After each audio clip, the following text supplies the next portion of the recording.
Here's 5 more TV shows based on movies. Uncle Buck.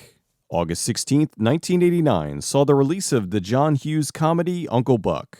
The movie was about Buck, a single guy who babysits his nieces and nephew while their parents are out of town on an emergency. It was a sleeper hit, and it quickly became one of the most beloved films starring John Candy. Even Hughes said that he wasn't super confident with his script, but that John Candy's undeniable charisma and comedic timing were what made the whole movie work. The movie was released by Universal, and so they started looking to fast-track it into a TV series for Universal TV. This led to Uncle Buck, the TV series. This series starts on a very depressing note. In the movie, the parents are just out of town for a while, and Buck is watching over them. In the series, they need to figure out a way to keep him around for longer. So they said the parents were both killed in a car accident, and now Buck has to become their foster father.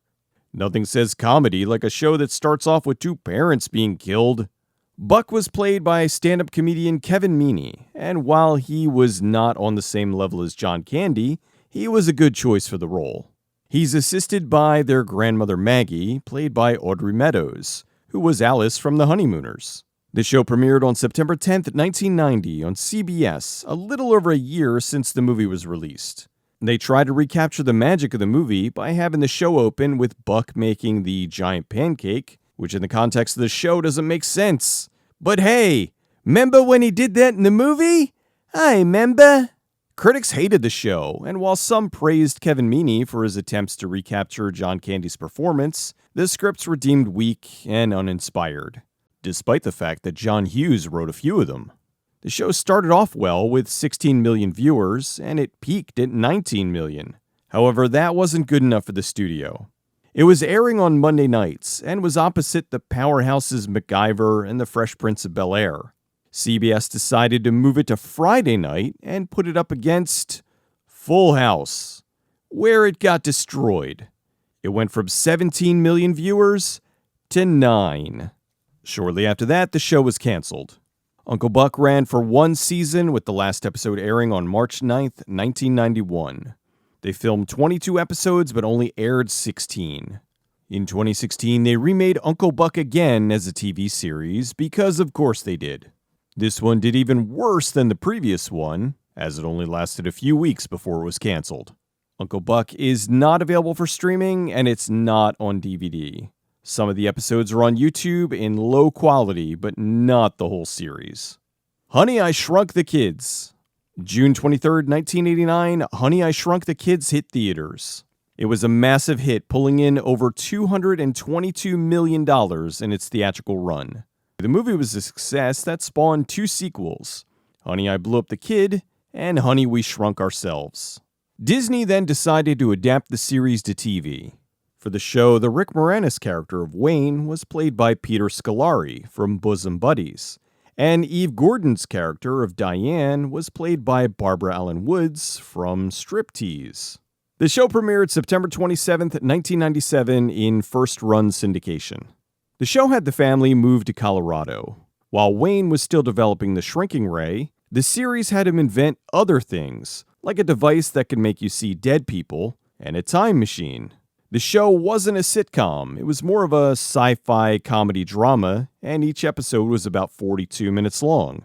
The show was a success, lasting for 3 seasons with 66 episodes. The last one aired on May 20th, 2000. The show continued to air in reruns for years afterwards. The show, surprisingly, is not streaming on Disney+. It's on video on demand on Amazon, though. The series was released on DVD. Aside from a few clips, it's not free on YouTube, but you can buy the individual episodes. In 2018, Disney announced they were going to make a late sequel to the movie called Shrunk.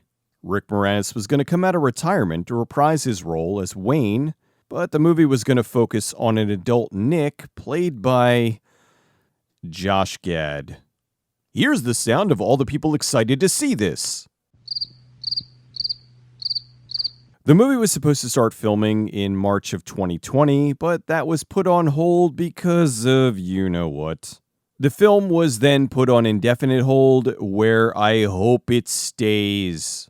Clueless. July 19th, 1995, the movie Clueless hit theaters. It was loosely based on the Jane Austen novel Emma, which ended up getting a closer adaptation a year later as Emma with Gwyneth Paltrow. Originally, Clueless was pitched as a TV series for Fox. They passed on it, and Paramount ended up producing it as a movie. The film was a mild hit in theaters, pulling in $88 million. However, when it hit home video and cable, it exploded in popularity and became a major cult hit. The movie was about Cher Horowitz, a sweet but naive teenager living in Beverly Hills with her rich father. Cher takes on various projects, like trying to help her socially awkward teachers find love, or helping the clueless transfer student Ty, played by Brittany Murphy. The film also starred Paul Rudd as her stepbrother, and they fall in love after he helps her out of the dryer. It's considered to be one of the best teen movies of all time, seen as the 90s version of director Amy Heckerling's landmark film, Fast Times at Ridgemont High. The movie also took rising star Alicia Silverstone and made her a superstar, which allowed her to start her own production company, First Kiss. She then made her first film under that company, the offbeat comedy Excess Baggage. Clueless was picked up by ABC and turned into a TV series. So this is a rare time when something is conceived as a TV show, becomes a movie, and then turned into a TV show. ABC planned to place the series in part of their juggernaut TGIF lineup on Friday nights. The show premiered September 20th, 1996, a little over a year since the movie was released. The network wanted Silverstone to play the lead, but she was under contract with Columbia TriStar and turned it down. Rachel Blanchard ended up taking over the lead role of Cher, although the show managed to get a good chunk of the cast from the movie to reprise their roles in the show. Stacey Dash, Donald Faison, Eliza Donovan, Julie Brown, Twink Kaplan, and Wallace Shawn. They even had a few cameos with Brittany Murphy, Breckin Meyer, and Paul Rudd, but they were all playing new characters. There was an oddball crossover with Melissa Joan Hart as Sabrina Spellman from her hit show Sabrina the Teenage Witch. The show ran for one season on ABC with 18 episodes. It was canceled and the last one aired February 14th, 1997. The show was then picked up by the fledgling network UPN, and once ABC's contract was up, they aired new episodes starting September 23rd, 1997. With the show now on UPN, it had a Halloween crossover with Moesha, which was one of UPN's breakout shows. The series lasted longer on UPN, and it aired for another 2 seasons with 22 episodes each. In total, across 2 networks, the show ran for 3 seasons with 62 episodes. The last episode aired May 25th, 1999. The show continued to air in syndication across various networks. Clueless the show was available for streaming somewhere, but not anymore. I've seen some places selling DVDs, but I think they're bootlegs. Some of the episodes are on YouTube, but not the full series. On a side note, the movie Clueless is coming to Blu-ray for its 30th anniversary on July 8th, and oh my god, I feel old. The Mask. July 24th, 1994, New Line Cinema released The Mask into theaters. It was a monster hit, pulling in over $350 million, and it was one of the films to make Jim Carrey a household name. I did an incredibly in-depth video on how it started as a pretty serious comic book, and then all that was changed for the movie. If you haven't seen it, I hope you check it out. Anyway, the series was created by Dark Horse Entertainment, Sunbow, and New Line Television. The show first aired August 12, 1995 on CBS. They sold the syndication rights to the show to Bobut Entertainment in 1996, who aired it on a new cartoon block called Amazin' Adventures. After that, it continued to air in syndication, but it also returned to CBS. So now CBS aired Season 1 and Season 3, but not Season 2. The show ended its run on August 30th, 1997. It ran for 3 seasons with 54 episodes. Although the last episode of the show was part 1 of a crossover with the Ace Ventura cartoon. So really, this series finale ended up being episode 26 of the Ace Ventura cartoon.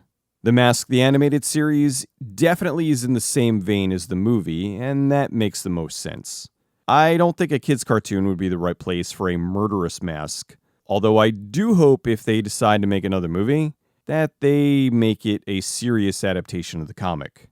Some of the episodes of The Mask were released in compilations on VHS. Warner Brothers released Season 1 on DVD, but due to poor sales, they didn't release the others. The Mask, the animated series, isn't available for streaming. It is available to purchase from Amazon and Apple TV. Some clips are on YouTube, but the full series is not. You can buy the show on there, though. Cooley High. Stick with me on this one.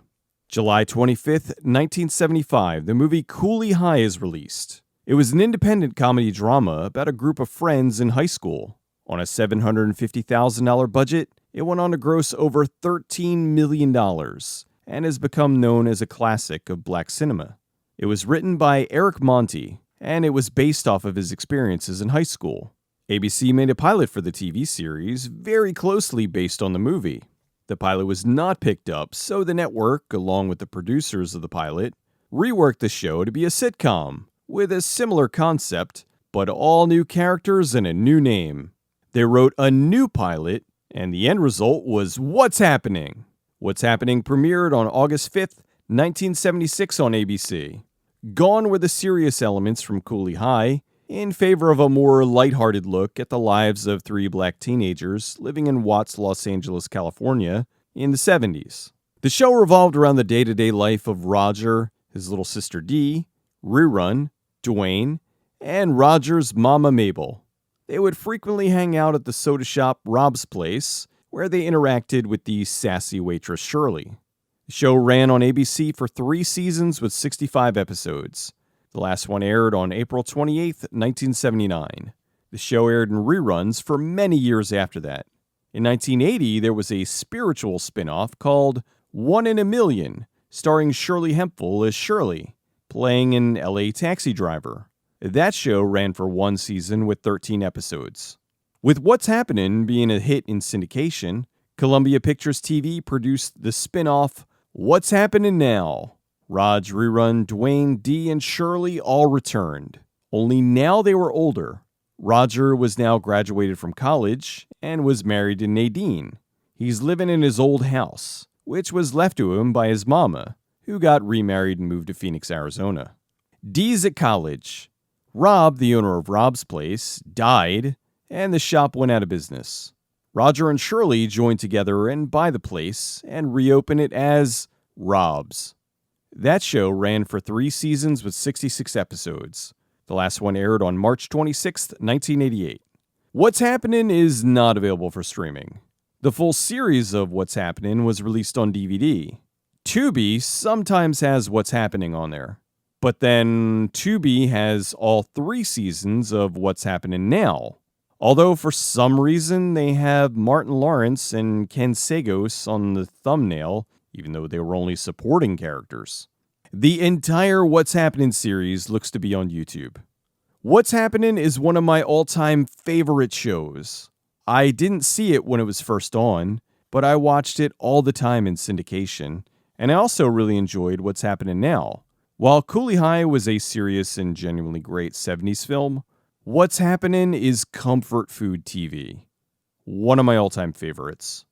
If you want to see this week's bonus 6th entry, please consider joining my Patreon.